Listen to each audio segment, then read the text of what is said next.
오래전에 나왔던 영화 중에 관상이라는 제목의 영화가 있습니다. 이 영화의 주인공은 그 사람을 누구든지 간에 딱 그 사람의 얼굴을 보면은 그 사람의 모든 걸 다 꿰뚫어 보는, 그리고 그 사람의 미래까지 점치는 천재 관상가인데요. 당연히 가상의 인물이죠. 그런 사람이 어디 있겠습니까? 그런데 이 영화가 참 흥미로운 게요, 그 어린 조카의 왕위를 빼앗으려는 수양대군하고, 그리고 또 어린 왕을 지키려는 김종서하고 이제 이 싸움을 배경으로 만든 영화입니다. 그래서 이 가상의 인물이 김종서 편에 서서 그 수양대군과 맞서 싸웁니다. 관상을 워낙 잘 보니까 이게 어디로 어떻게 되는지를 꿰뚫어 볼 거라고 생각을 했는데요. 여러분이 역사를 다 아시지만 수양대군이 김종서를 살해하고 그리고는 이제 조카의 왕위를 빼앗지 않습니까?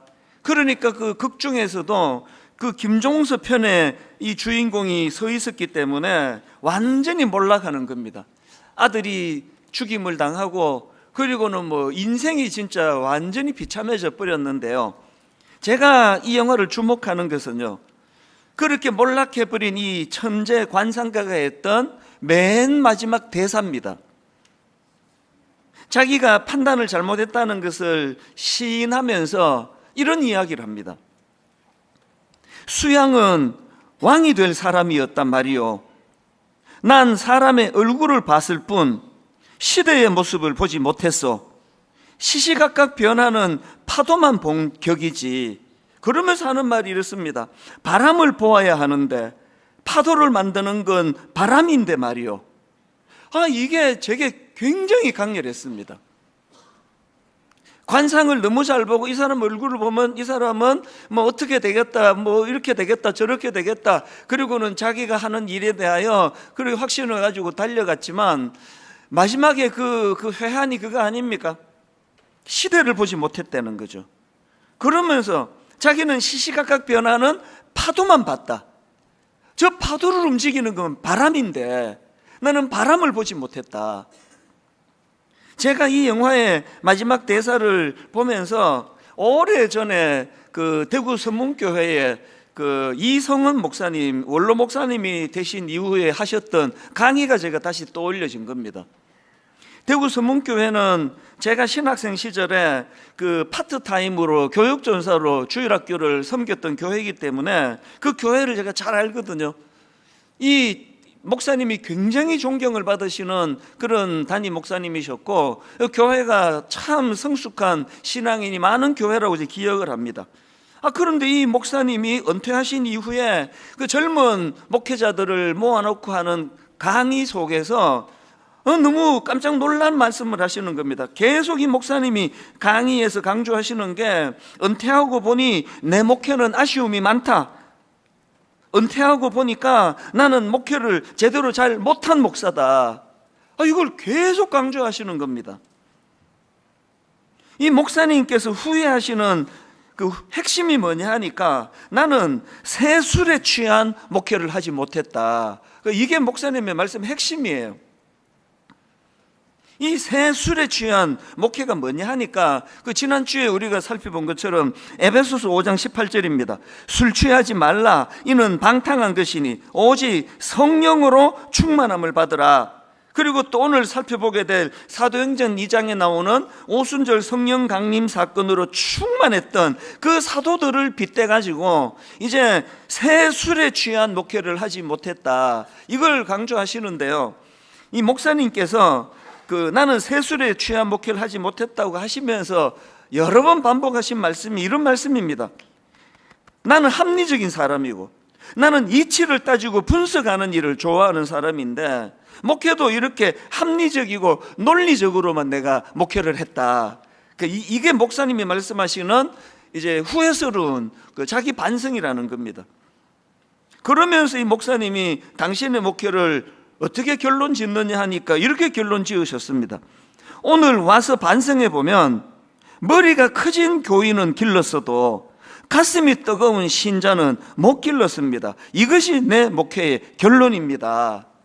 뭐 가까이서 제가 이 목사님을 지켜봤기 때문에 그 겸손이에요. 그렇지 않습니다. 교회도 굉장히 건강했고 목사님도 성령 충만한 목회로 설교를 굉장히 은혜롭게 하셨는데요. 그런데 목사님은 은퇴하고 이것이 너무 후회가 되신다는 거예요. 젊은 목사들은 정말 이렇게 후회하지 않도록 목회해라. 저는 지난 한 주 내내 그 영화 관상에 나오는 마지막 대사하고 이 목사님의 당부의 말씀이 계속 오버랩이 되면서 제 마음을 맴돌고 있었습니다. 파도를 일으키는 것은 바람인데 바람은 보지 못하고 시시각각 변하는 파도만 보고 있는 어리석음을 범하지 마라. 그런가 하면은 세술에 취한 목회를 해야 된다. 합리적인 거, 이치를 따지는 거, 그걸 뛰어넘어야 된다. 안 그러면은 머리만 큼직해지는 그런 신자를 양산하게 된다. 이 모든 것들이 다 저에게 주시는 하나님의 메시지로 제가 들리더라는 거죠. 제가 이런 관점으로 사도행전을 다시 쭉 살펴보니까요, 이 사도행전의 큰 줄거리와 흐름이 너무나 선명하게 보이는 겁니다. 사도행전은 글자 그대로 사도들의 행전 아닙니까? 사도들이 엄청난 일을 행한 일들을 기록한 게 사도행전인데, 그런데 놀랍게도요, 그런 사도행전인데 이 사도행전의 시작이요, 빨리 달려가라, 이게 아니에요. 기다리라는 거예요. 기다리라. 예수님께서 사도행전 1장 4절에서 이렇게 말씀하십니다. 사도와 함께 모이사 그들에게 분부하여 이르시되 예루살렘을 떠나지 말고 내게서 들은 바 아버지께서 약속하신 것을 기다리라. 이게 지금 누구를 기다리라고 하는가 하면은, 뭘 기다리라고 하시는가 하면은 성령의 임재를 기다리라는 겁니다. 왜 성령님을 기다려야 하는가 보니까 그 다음 8절에서 주님이 이렇게 말씀하십니다. 오직 성령이 너희에게 임하시면 너희가 권능을 받고 예루살렘과 온 유대와 사마리아와 땅끝까지 이르러 내 증인이 되리라. 여러분, 땅끝까지 이르러 증인이 되고 많은 역사가 일어나고 그 파도를 일으키는 것도 중요하지만, 왜 성령을 기다리라고요? 그 파도를 일으키는 것도 중요하지만 그 파도를 누가 일으키느냐가 중요하다는 거거든요. 그래서 여러분 아시는지 모르겠지만요, 사도행전의 별명이 성령행전이에요. 성령이 파도를 일으켜 주셨다는 그런 마음을 담고 한 별명 아닙니까?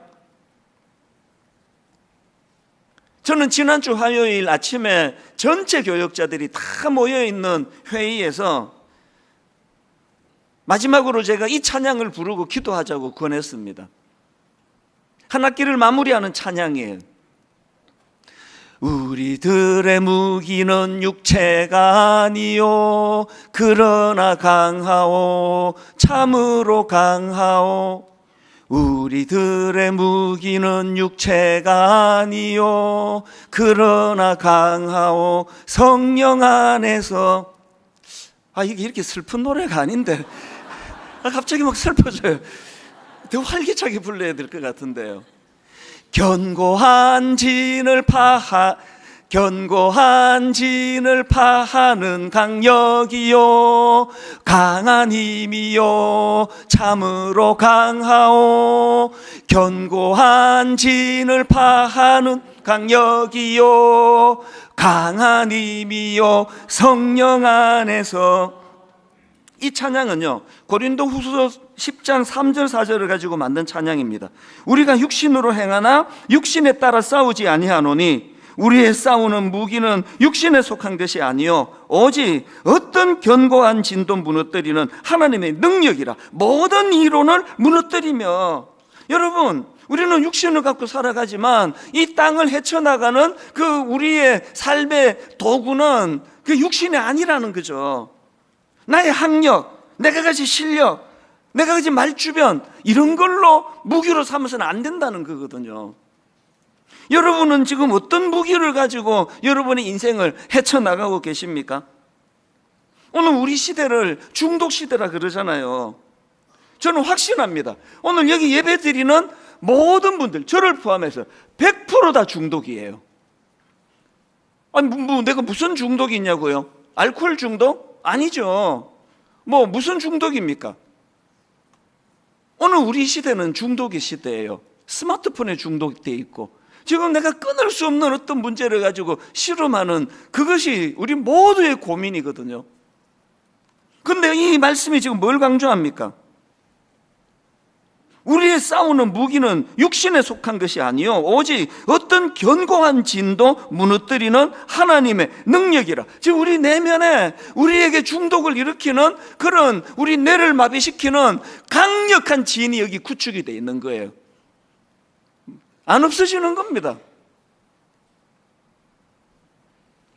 이 강력한 진을 내 가진 어떤 실력으로는, 내 가진 어떤 의지력으로는 이것을 무너뜨릴 수가 없기 때문에, 그렇기 때문에 오늘 우리 시대는 성령님께서 어떠한 견고한 진도 무너뜨리는 하나님의 능력이라는 사실을 인정해드리고 그 성령님을 의지해야 된다는 그 말씀이고요. 그리고 제가 한 학기를 마무리하면서 지난 주일날 우리 이제 그 신학교로 공부하러 가서 회의 때 참여하지 못했던 파트타임 교육전사까지 다 모인 그 자리에서 이 찬양을 뜨겁게 부르고 다 일어나서 우리가 이 성령님을 의지하는 기도를 드리자고 너무너무 제가 간절하게 그렇게 기도를 함께 또 인도하고 기도를 드렸던 화요일이거든요. 왜냐하니까 지금 여러분 분당 우리 교회는요 성령님의 역사가 필요합니다.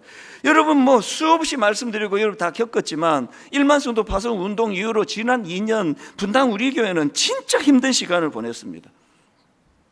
초신자는 많은데 교회의 평신도 지도자들 한 70% 80% 다 29교회로 가시고 나니까 봉사자들이 너무 부족하고 봉사자들도 역부족이에요. 그래서 뭐 그 주차부에서 안내가 제대로 잘 안 되니까 불편이 나오고 원망이 나오고, 그래서 또 초신자들 중에는 이제 남편이나 아내를 이제 교회로 인도하고 예배를 안 드리는 분이 또 꽤 계세요. 한 번은 어떤 남자 신자는 아니에요. 그냥 이제 아이들하고 그 아내를 드림센터에 떨어뜨려 놓고 이제 가는데 계속 이제 주차 봉사가 막 엉키고 옛날 같이 착착착착 안 생기니까 이제 이분이 이제 계속 누적된 화가 나는 것 같아요. 그래서 그 안내하는 초보 우리 봉사자한테 침을 뱉었다니까요. 그리고 또 한 번은요, 또 다른 케이스인데 너무나 이제 막 주차가 엉키고 막 그러니까 격분해가지고 어떤 분이 그 안내하는 분에게 차로 돌진을 했습니다. 이게 9시 뉴스에 나올 사건이 될 뻔한 거 아닙니까? 이게 뭐 담임 목사로서 억장이 무너지는 거죠. 기가 막히는 이런 일을 겪었는데요. 지난 2년 동안 정말 성령의 은혜가 말로 나눌 수 없이 임했습니다. 수많은 봉사자들이 다시 거기에 자리를 메우고 땀을 흘리고 그렇게 십시일반하고, 그래서 이제는 그렇게 위험한 일이 잘 일어나지 않습니다. 그리고 저는요, 올 1월 초에 이제 분당 우리 교회 정상화를 선포한 이후로 지금 한 학기 한 6개월 지나고 보면은 이게 뭐 그냥 뭐 말로 나눌 수 없이 진짜 눈물이 저는 앞을 가려요. 이 짧은 한 5, 6개월 사이에 완전히 지금 변화가 일어나고 있거든요. 여러분 다락방 안에서 지금 얼마나 그 소그룹 안에서 놀라운 변화의 역사들이 지금 저에게 보고가 되는지 모릅니다. 그래서 막 엄청 이제 파도가 이제 일어나기 시작한 거거든요. 그리고는 이제 이번 2학기는 더 은혜가 충만하도록 인도하실 겁니다. 내년에는 더 놀라운 부흥의 파도가 일어날 줄로 저는 확신합니다. 여러분, 그렇기 때문에 파도가 일어난다면 지금은 성령님을 의지할 때예요. 파도가 일어나는 것이 중요한 게 아니라 이 파도를 누가 일으켜 주시느냐는 거예요. 담임 목사의 노력으로, 순장님들의 노력으로, 우리 부목사님들의 열심으로 그렇게 일어난 파도는요, 며칠 안 가서 바로 다 사그라들어요. 그래서 제가 지금 성령님을 시리즈로 설교해야 되겠다. 내 엿새 동안에 계속 성령님을 부르짖고 의지하고 은혜를 구하고 사모하고, 이제 한 학기 마무리도 다음 주일날 성령님에 대한 말씀으로 마무리할 거고요. 그리고 2학기 시작도 성령님으로부터 이 사역이 시작이 되도록 그렇게 말씀을 선포할 것입니다. 오늘 분당 우리 교회는 전 교회적으로 이제는 이 파도를 성령님이 일으켜 주시는 줄 믿습니다. 성령님이 이 파도를 일으켜 주시기를 원합니다. 이게 오늘 여러분 이름은 사도행전인데 1장 초반에서부터 사도들을 향하여 주님이 기다리라, 기다려라. 성령의 역사를 기다려라. 그래서 여러분, 성령님께서 반드시 강하게 임재할 것이라는 걸 그 사도들과 성도들이 믿었기 때문에 주님 말씀에 순종할 수 있었고요. 드디어 이제 오늘 본문에서 성령님의 강력한 임재가 이제 시작이 된 겁니다. 보니까 성령님께서 바람의 이미지로, 불의 이미지로 그렇게 임재하시는데요. 자, 사도행전 2장 2절입니다. 오늘 본문. 호련히 하늘로부터 급하고 강한 바람 같은 소리가 있어 그들이 앉은 온 집에 가득하며, 또 3절, 마치 불의 혀처럼 갈라지는 것들이 그들에게 보여 각 사람 위에 하나씩 임하여 있더니, 이렇게 성령님의 임재가 바람의 이미지로, 불의 이미지로 그렇게 나타나는데요. 이건 너무나 당연한 거예요. 이 성령님, 이 성령을 히브리어로 루아흐라고 하는데요. 이 루아흐는 바람이라는 뜻도 있습니다. 그리고 또 하나님께서 인간을 창조하시는 과정을 담은 창세기 2장 7절을 보니까 여호와 하나님이 땅에 흙으로 사람을 지으시고 생기를 그 코에 불어넣으시니 사람이 생명이 된지라. 여러분, 하나님께서 우리에게 생기를 불어넣어 주지 않으시면요, 우리는 그냥 조각품이에요. 그것도 뭐 못생긴 조각품. 이건 뭐 어디다 내놓고 전시라도 하겠냐고요. 우리는요, 그 하나님의 강력한 생기를 불어넣어 주시지 않으면 진짜 쓰잘데없는 그 못생긴 그 실패한 것 같은 조각품이 불과합니다. 그런데 이런 보잘것없는 이 껍데기에 성령님이 생기를 불어넣어 주셨기 때문에 이렇게 가치 있는 삶을 기쁨 가운데 살아갈 수 있는 거거든요. 그런데 여러분, 이렇게 하나님이 흙으로 빚으시고 그 속에 생기를 불어넣으셨는데 그 생기가 루아흐예요. 이 본문에서 성령 충만의 역사가 바람이라는 이미지로 오신 것, 너무나 당연한 거예요. 불도 마찬가지 아닙니까? 구약에서 이 불로 하나님의 임재를 나타내는 이미지가 참 많이 나오는데요. 그 대표적인 게 모세에게 임하신 하나님의 임재. 모세가 자기 인생을 자기가 영위할 때 자기가 파도를 일으켜 보겠다고 그렇게 하다가 사람을 죽이고 완전히 그야말로 비참한 인생으로 그렇게 몰락해져 가고 있던 모세였는데, 하나님께서 그 모세에게 뜰기나무에 불로 임재하시잖아요.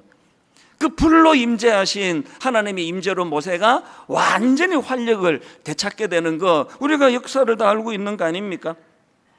그런데 여러분, 이렇게 바람으로 이미지로 임재하시고 불의 이미지로 임재하시는 것이 오늘 본문인데요. 제가 이번에 주목하게 된 건 그 이미지 속에서 발견한 게 하나 있습니다.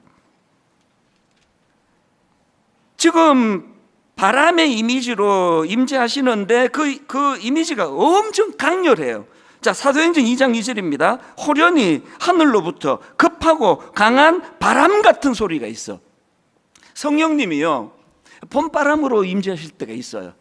참 너무 따뜻하고 훈풍으로 내 마음을 치료해 주시고 메마른 내 마음을 만져주시는 너무나 따뜻한 봄바람으로 임재하시는 은혜도 여러분이 경험하시겠지만요, 오늘 사도행전 2장에서의 하나님의 임재는 그런 게 아니에요. 태풍이 태풍, 급하고 강한 바람. 가을에 태풍을 만나면 그 태풍이 가진 그 역동이 얼마나 강력합니까? 막 저기 남쪽에서부터 이제 썰어 확 휩쓸려서 올라오면은 막 그 강력한 태풍의 파괴력 때문에 우리 모두가 다 두려워하는 그 이미지예요. 그런가 하면 불도 마찬가지입니다. 3절을 보십시오. 마치 불의 혀처럼 갈라지는 것들이 그들에게 보여. 여러분, 그냥 뭐 애들이 어디 저기 뭐 산에 가서 요런 모닥불 피워놓고 있는 데는 불의 혀 이런 얘기 하지 않아요. 저는 가끔씩 너무 가슴 아픈 그런 대형 화재 소식을 뉴스에서 전할 때마다 저는 가끔씩 거기서 불의 혀를 봐요. 강렬하게 그 불이 강하게 역사할 때 불의 혀가 보여요. 지금 여기서 성령님의 임재를 마치 불의 혀처럼 갈라지는 것들이 그들에게 보여요. 지금 성령님은 굉장히 강하고 역동적으로 임하십니다. 왜 그런지 아십니까? 지금 여러분, 그 성령의 임재를 체험했던 그 예수님의 그 당시 제자들은요, 그야말로 지리멸렬한 상태예요. 예수님의 죽으심을 목도하고는 그들 모두가 공포에 휩싸이고 죽음의 두려움에 빠져가지고 제자들이 나 이제 옛날로 돌아갈 거야. 나 이제 고기 잡으러 갈 거야. 뭐 여러분 중에 이제 뭐 낙심해가지고 나 이제 교회 안 가. 난 이제 옛날로 돌아갈 거야. 뭐 그런 분들이 가끔씩 있잖아요. 그랬던 사람들이에요. 그런 그들에게 성령이 임재하시는데 강력한 바람으로, 강력한 불의 혀로 그렇게 임재하셨단 말이죠. 그랬더니 여러분 아시잖아요. 그 예수님의 제자들은요, 그 사도행전 2장 1절부터 4절 이전과 이후로 나눕니다. 그 이후로 그들이 얼마나 용사가 됩니까? 얼마나 역동적으로 일합니까? 얼마나 활력이 넘칩니까? 이제 그들을 핍박하는 수많은 핍박 앞에서 하나님 앞에 기도할 때 하나님, 저들의 위협을 하감하여 주시고, 그리고는 우리를 불쌍히 여겨서 피하게 해달라, 살려달라가 아니라 더욱 담대히 복음을 전하게 해달라. 역동이 살아난 거예요. 우리도 마찬가지입니다. 오늘 우리 시대를 한번 보세요. 너무 힘든 시대예요. 어느 날 교회를 보세요. 제가 보면은요, 많은 교회를 다녀보면 영적으로 다 거의 우울증이에요. 이제 뭐 부흥은 어렵다, 뭐 우리 교회는 안 된다, 뭐 다음 세대는 다 교회를 자꾸 떠나고 있다, 막 거의 지금 다 우울증이에요. 그래서 여러분, 이 시대는 성령의 역동이 필요합니다. 성령의 강한 역사, 바람으로 임하시는, 불의 혀로 임하시는. 그래서 여러분, 제가 성도들을 만나보면요, 하루를 그렇게 지내면은 집에 오면은 에너지가 다 빠져나가고 그렇게 우울해요. 뭐 하루 종일 우울한 이야기를 듣고 기도해드리고 이러다 보니까 굉장히 우울해요. 집에 가면은 뭐 부부간에 우리는 대화도 없어요. 뭐 우울해 죽겠는데 뭐 무슨 대화, 밥 먹고 그냥 뭐 시들어지는 은혜로 임해가지고 한 8시 되면 막 거의 뭐 시들어갖고 쓰러져 자고, 또 눈 떠보면은 이제 제 아내는 이제 자러 들어오고, 뭐 이게 우리 집이에요. 그래서 참 우울할 때도 많고 기운도 빠지고 그런 상황이기 때문에 제가 오늘 여러분들한테 간절히 부탁합니다. 이 힘든다는 게 이게 그 말이 습관이 되신 분, 다락방에 뭐 가든 누구를 만나든 뭐 힘들어 죽겠다 그렇게 힘들어 하시는 여러분 지금이야말로 성령의 역동이 필요해요. 성령님, 이 무기력하고 참 고기나 잡으러 가자, 우리는 옛날로 돌아가자 그랬던 제자들에게 나타나셔서 그들을 통하여 놀라운 하나님의 역사를 이루어 가시는 그 성령의 역사. 그래서 성령님, 저에게 역동을 주시기 원합니다. 다시 한번 활력을 허락해 주시기 원합니다. 이게 우리에게 필요한데요. 근데 여러분, 이런 강력한 성령의 일하심을 경험하셨거나 경험하기를 원하시는 분들이 해야 되는 게 있습니다. 자, 사도행전 2장 4절을 보십시오. 그들이 다 성령의 충만함을 받고 성령이 말하게 하심을 따라 다른 언어들로 말하기를 시작하니라. 언어가 바뀌었는데요, 그들이 다른 언어로 말한 게 뭔가를 쭉 살펴보니까요, 11절에 그 내용이 나옵니다. 그들의 변화된 언어, 11절입니다. 그 앞에 여러 지역에서 지금 오순절을 맞이해서 그렇게 찾아온 그 많은 사람들이 쭉 지역 이름이 열거가 되고요. 11절입니다. 그레데인과 아라비아인이라. 그 다음 보세요. 우리가 다 우리의 각 언어로 하나님의 큰 일을 말함을 듣는도다. 언어가 바뀌었어요. 나는 옛날로 돌아갈 거야. 나 이제 뭐 고기나 잡을 거야. 내가 뭘 하겠냐. 뭐 안 죽으면 다행이지. 이랬던 주님의 제자들인데 그들이 하나님의 큰 일을 말하기 시작한 거예요. 여러분, 우리가요, 뭐 그냥 힘들어 죽겠습니다, 회사도 힘듭니다, 뭐 부부도 힘듭니다, 뭐도 힘듭니다. 힘들면 교회 와서 해야 돼요. 다락방에 가서 그러려고 다락방이 있는데요, 근데 여러분, 한 10번 그렇게 죽겠다 했으면 한 번은 그 가운데 임하신 하나님의 일하심을 말하셔야 되는 거 아닙니까? 10번, 뭐 20번으로 해드릴까요? 여러분, 뭐 죽겠다 30번 했으면 한 번 정도는 그 힘든 삶에 개입하시는 역동적인 하나님에 대해서 한 번 정도는 그렇게 말씀하셔야 되는 거 아니냐고요.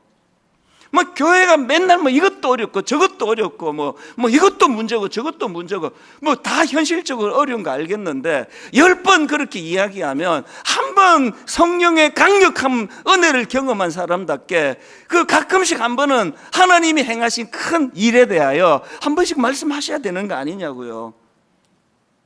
이게 왜 중요한가 하면요, 제가 목사니까 의도적으로 계속 이제 뭐 하루에 10,000보씩 걷기를 저는 원하니까요. 그러면서 계속 저는 성령님께 그렇게 하나님의 큰 일에 대하여 세상에 저 같은 거 통해서 하나님 22년 동안 하신 거 하나님 다 아시죠? 어떻게 그런 놀라운 일을 하셨습니까? 그 하나님의 큰 일을 자꾸 제가 혼자서 선포하고, 그러면 10,000보 걷고 나면은요, 꼭 그렇게 안 해도 그러면 기분 좋은 호르몬이 나와서 기분이 좋아진대요.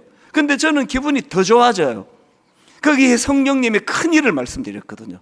하나님이 저를 통하여 하신 일에 대하여 10,000보를 걸으면서 한 1시간 15분 20분 걸어는 그 시간 동안에 하나님이 하신 일을 내가 선포를 하니까 회복이 돼요. 그래서 막 주일마다 제가 참 고민이, 전 설교 시간에 소리를 너무 지른다는 거예요. 그래서 매번 제가 다음 주는 살살해야지 하는데 5분은 살살해요. 5분만 지나면 갑자기 막 소리를 꽥꽥 지르면서, 여러분 진짜 힘드시죠? 근데 이게 제 마음 안에서 통제가 안 돼요. 제가 막 이렇게 소리 지르며 설교한다고요, 엿새 동안에 제 삶이 평온하다고 생각하시면 여러분 그거는 오해십니다. 힘들어요. 오죽하면 저는, 하나님은 우리야 그런 일 없지만 하나님이 다시 죽었다가 저를 다시 살려주셔갖고 너 뭐 할래? 그러면 저는 주저없이 저는 목사할 거예요. 저는 목사예요. 그런데 놀랍게도 우리 아들은 목사 안 했으면 좋겠어요. 이게 저에게 있는 모순이에요. 의사분이 이거 해보니까 이거 보람이 있다. 그럼 니도 의사 해라. 혹은 해보니까 이거 의사 못해 먹더라. 너 하지 마라. 그래야 되는 거 아닙니까? 그런데 저는요, 다시 태어나도 그런 일이 없지만 저는 다시 태어나도 목사 말고 하고 싶은 게 없어요. 근데 우리 아들은 안 시키고 싶어요. 뭘 의미할까요? 힘들어요. 아들한테 이런 힘든 일을 시키고 싶은 부모가 어디 있겠냐고요. 이게 모순이죠. 그래서 저는 참 모순이라고 생각을 해요. 그리고 또 우리 친구 목사님들 중에 아들이 또 목사가 돼 있는 집을 보면 또 부럽기도 해요. 뭘 말하는지 아시죠? 내 인생의 파도는요, 제가 일으킨 게 아니에요. 제 인생은 침체되고 깔아앉고 우울하고 그런 제 인생에 항상 파도를 일으켜 주시는 분이 성령님인 거 믿으시기를 바랍니다. 부러우시면 여러분도 구하세요. 구하는 사람에게 주신다 그러잖아요. 그런데 여러분, 한 가지 더 제가 살펴볼 게 있는데요, 이렇게 오순절 성령 강림 사건으로 이제 충만한 성령의 역사가 일어났는데요, 제가 보니까요, 그 성령 충만이 만들어낸 역동이 두 갈래로 나누어지는 거예요.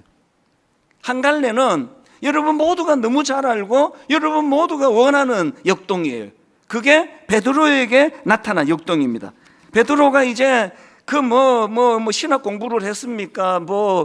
고기 잡던 그 사람인데요, 그 베드로가 이제 설교를 했더니 놀라운 일이 일어난 거죠. 솔직히 제가 사도행전 2장의 베드로 설교를 분석해 보니까요, 별 내용이 없어요. 그 정도는 저도 할 수 있습니다. 그런데 성령의 역동이 임하니까 역사가 일어나는 거죠. 그래서 여러분, 그 설교를 들은 사람들의 반응을 보십시오. 사도행전 2장 41절입니다. 그 말을 받은 사람들은 세례를 받으며 그날에 신도의 수가 3,000이나 더하더라. 아니, 가을에 분당 우리가 새세면 축제를 했는데 그날 막 제 설교를 듣고 새 신자가 3,000명이 등록을 했습니다. 여러분 표정이 뭔 소리야. 그런 일이 제 생애에 한 번도 안 일어났거든요. 그뿐만 아니에요. 베드로가 그렇게 말씀을 전하고 나니까요, 그 말씀을 들은 그 강팍한 사람들을 보십시오. 사도행전 2장 31절에 그들이 이 말을 듣고 마음에 찔려 베드로와 다른 사도들에게 물어 이르되 형제들아 우리가 어찌할꼬. 여러분, 제 은퇴하기 전에 이런 역사를 한 번만 맛봤으면 좋겠습니다. 제가 막 열받아가지고 막 성령 충만으로 막 엄청 강하게 설교하고 막 회개해야 된다, 그렇게 살면 안 된다, 정신 차려라 막 이렇게 엄청 설교하고, 그리고 그 다음날 자고 일어나 봤더니 악플이 3,000개가 달렸어요. 저 목사가 저게 잘못 먹은다, 맨날 우리 보고 저렇게 회개하래. 베드로는 지금 역사가 일어난 거예요. 이게 베드로가 한 게 아닙니다. 이게 성령님의 외적인 동력이에요. 성령님의 외적인 역동이에요. 그런데요, 제가 이번에 발견한 또 다른 차원의 역동이 있는데요, 스데반에게서 발견하는 내적인 역동입니다. 스데반도 똑같이 베드로와 같이 은혜롭게 말씀을 전했거든요. 성령 충만하게 말씀을 전했는데요, 그랬더니 이번에는 사도행전 7장 54절입니다. 그들이 이 말을 듣고 마음에 찔려 그를 향하여 이를 갈그늘이에요. 여러분, 아까 말했잖아요, 영화 대사에 파도는 시시각각으로 바뀌어요. 스데반이 설교를 잘못하니까 이렇게 이를 갈고, 베드로가 설교를 잘하니까 3,000명이 회개한 게 아니고요, 둘 다 성령 충만한데 역동이 베드로에게는 외적으로 나타났고 스데반에게는 내적으로 나타났어요. 이게 무슨 말씀인가 하면은요, 이제 지금 그들의 그 격분을 한번 보십시오. 그 강팍이 이제 드러나는 겁니다. 57절 58절입니다. 그들이 큰 소리를 지르며 귀를 막고 일제히 그에게 달려들어 성 밖으로 내치고 돌로 칠세, 증인들이 옷을 벗어 사울이라는 청년의 발 앞에 두니라. 지금 베드로에게 임한 외적인 역동은 3,000명이 회개하는 눈에 보이는 열매가 나타났는데, 지금 스데반이 똑같이 성령 충만해서 설교하니까 돌이 3,000개 날라왔어요. 그래서 돌에 맞아 죽었잖아요. 근데 이게 무슨 역동이냐고요? 여러분, 그 과정에서 한번 보십시오. 59절입니다. 그들이 돌로 스데반을 치니 스데반이 부르짖어 이르되 주 예수여 내 영혼을 받으시옵소서. 그리고는 그 다음 60절입니다. 무릎을 꿇고 크게 불러 이르되 주여 이 죄를 그들에게 돌리지 마옵소서. 여러분, 놀랍게 이 기도는요, 예수님이 십자가상에서 한 기도와 똑같은 기도를 한 거예요. 베드로처럼 외적인 역사는 일어나지 않았는데 스데반 내면에 성령의 역동이 일어난 거예요. 그래서 여러분, 제가 몇 주 전에 이 말씀 고린도전서 15장 55절, 사망아 너의 승리가 어디 있느냐, 사망아 내가 쏘는 것이 어디 있느냐. 사망이 가진 독침이 죽음에 대한 치명적인 공포와 두려움이라고 했다면, 성령의 내면에서 스데반에게 역동적으로 일어나는 이 역사가 스데반으로 하여금 침착하잖아요. 우선 그 죽어가면서, 그래서 저들을 용서해 달라고 모르고 하는 짓이라고. 놀랍게도요, 그 현장에 사도 바울이 변화되기 전에 악한 바울이 될 때 그가 돌 던지는 그 사람들 옷을 맡아주는 일을 했습니다. 그리고 많은 책에서 제가 수없이 읽었는 똑같은 내용이 뭐냐, 그때 이 강팍했던 바울이, 청년 바울이 죽어가는 스데반의 모습을 보고 충격을 받았다는 거예요. 저게 어떻게 가능하지? 인간으로 저게 어떻게 가능하지? 나중에 베드로가 다메섹 도상에서 주님의 부르심 앞에 곧걸어질 수 있었던 것도 그 스데반의 죽음에 충격을 받았던 그 영향도 있었을 것이다. 물론 추측이죠. 뭐 성경에 없는 건 다 추측이에요. 그러나 저는 그거 근거가 있다고 생각을 합니다.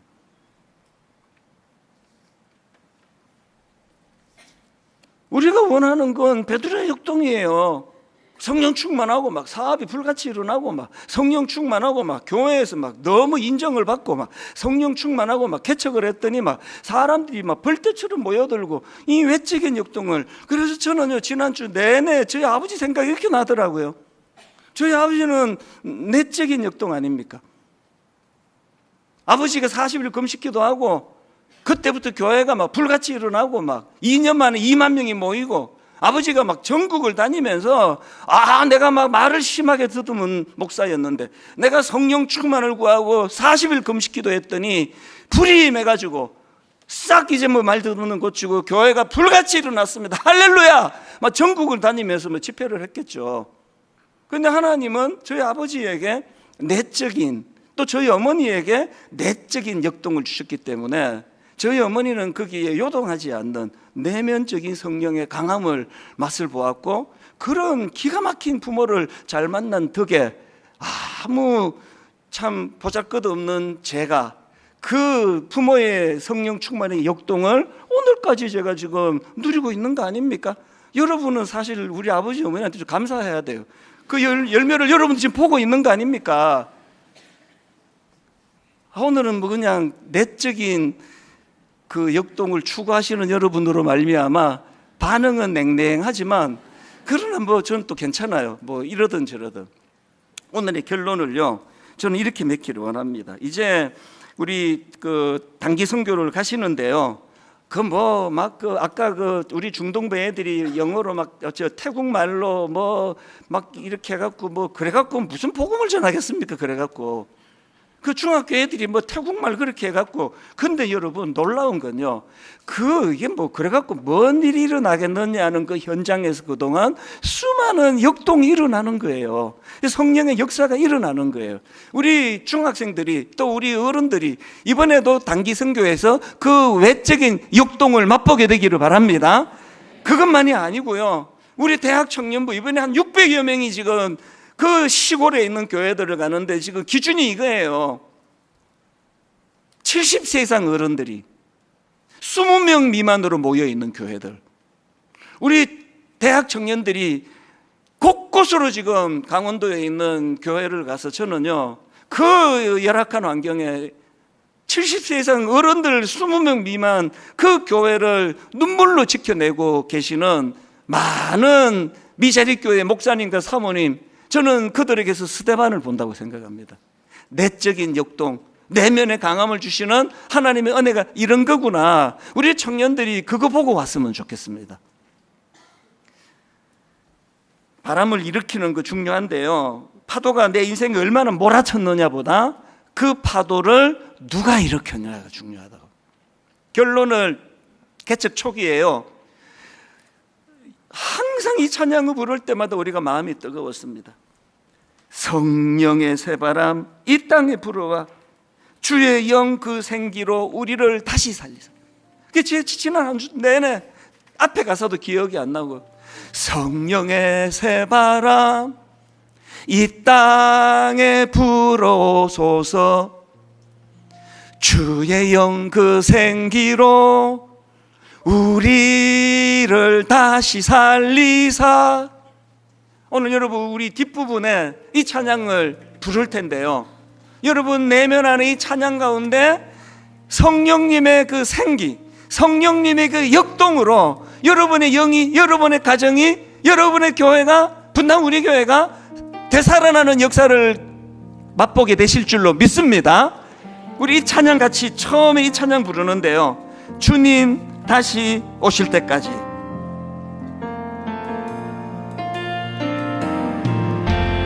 주님 다시 오실 때까지 나는 이 길을 가리라. 여러분, 예수 믿는 삶의 길이 쉽지 않습니다. 좁은 문, 좁은 길, 참 고달픈 길이에요. 나의 십자가 지고, 그런데 우리에게 소망이 있는 것, 나의 가는 이 길 끝에서 나는 주님을 보리라.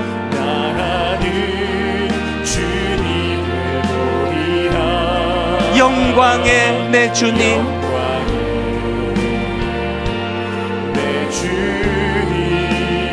나를 맞아주시리.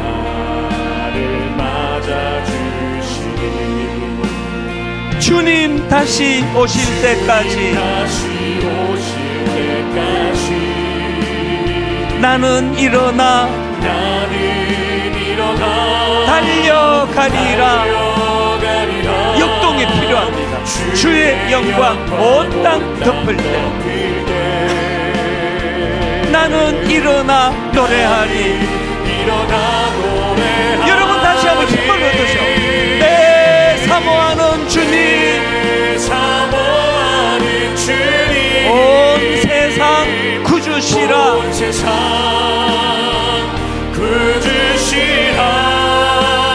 내 사모하는 주님, 영광의 왕이시라. 주님 다시 오실 때까지, 여러분 무기력으로부터 벗어나셔야 됩니다. 역동을 회복하셔야 됩니다. 나는 일어나 달려가리라. 주의 영광 온 땅 덮을 때 여러분 믿음으로 선포하십시오. 나는 일어나 노래하리.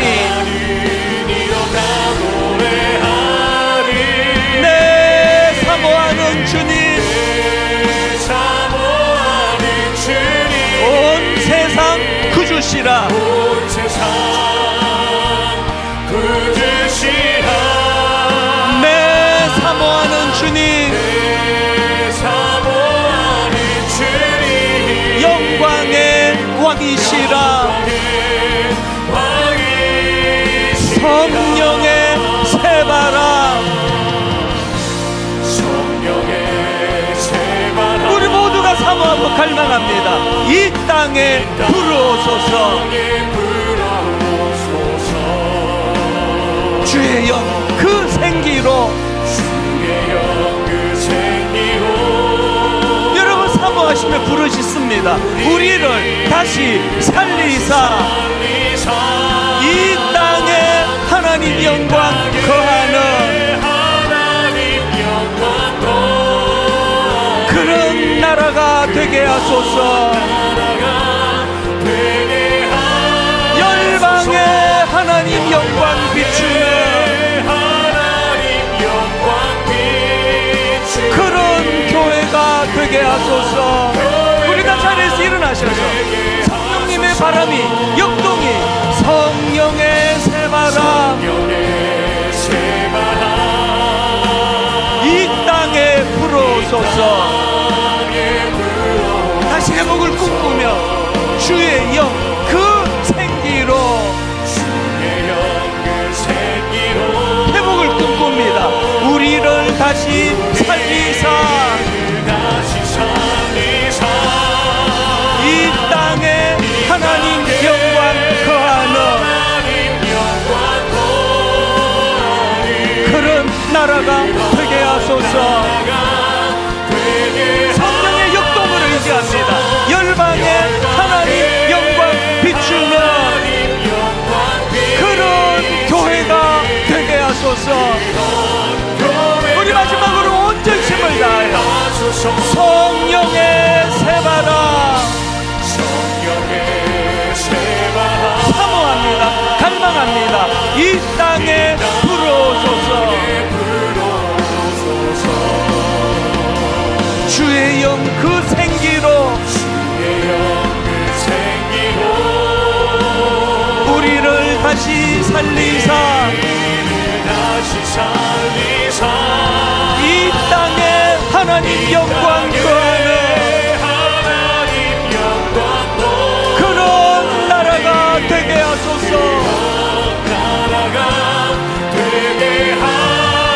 열방에 하나님 영광 비추는 그런 교회가 되게 하소서. 그런 교회가 되게 하소서.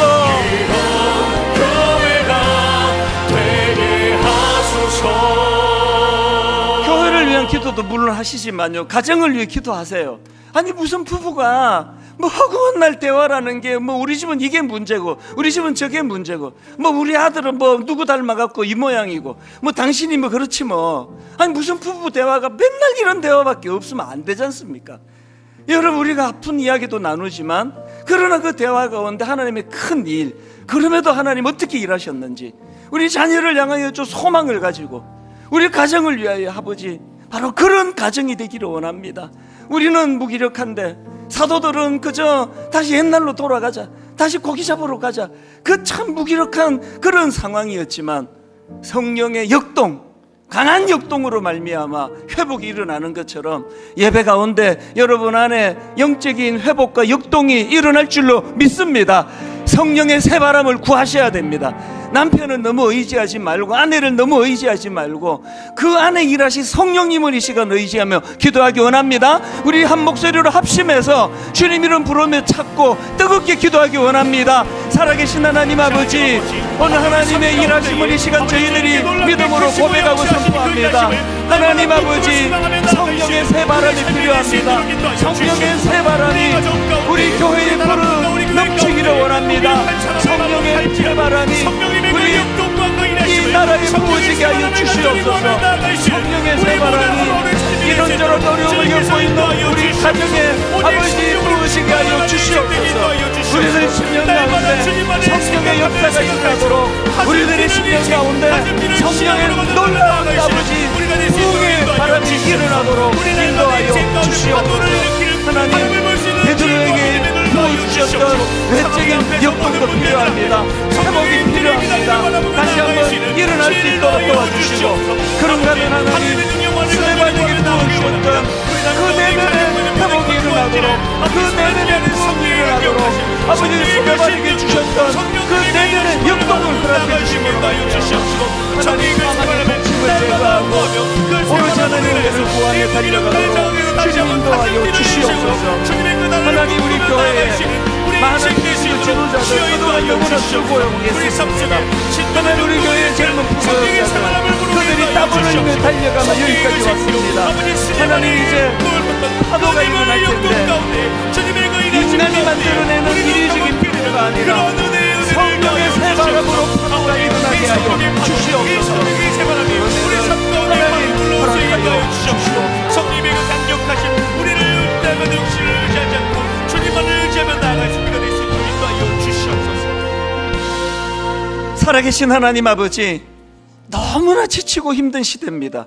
모두가 너무 지쳐있고 모두가 다 무기력한 상태에 빠져있고, 그래서 나오는 건 한숨뿐이고, 대화를 하다가 보면은 참 마음이 아파지는 것을 종이 주중에 많이 경험합니다. 그래서 하나님, 성령의 새 바람이 필요합니다. 이제는 하나님, 그 내면에서부터 나올 것들이 별로 없기 때문에, 우리가 너무 지금 무기력해져 있기 때문에, 우리가 너무 지쳐 있기 때문에 이제 한번 성령의 새 바람을 구하오니 허락하여 주시옵소서.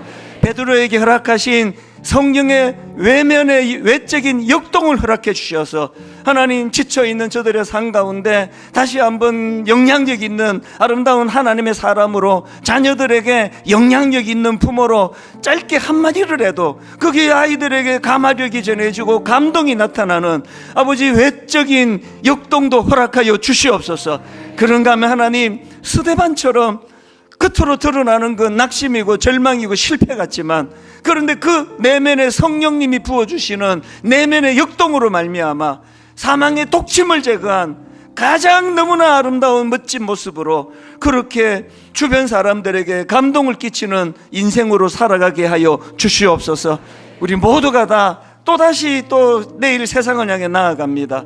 참 생각하면은 월요일이 참 힘들어서 월요병이 많다고 하는데, 하나님, 이번 한 주간 성령의 새 바람이 모든 성도님들 그 내면에 사모하는 자들에게 불어오도록 도와주셔서, 이제는 하나님, 우리가 자생적으로 파도를 일으킬 수 없어 무기력해 있다면 이번 한 주간 성령님 파도를 일으켜 주시기를 원합니다. 어떤 파도가 일어나느냐보다 중요한 건 그 파도를 누가 일으키느냐는 것이라고 한다면, 오 성령님, 새 바람으로 저와 우리 성도님들 삶에, 저들의 가정에, 또 교회에 성령이 일으켜 주시는 역동적인 파도가 일어나게 하여 주시옵소서.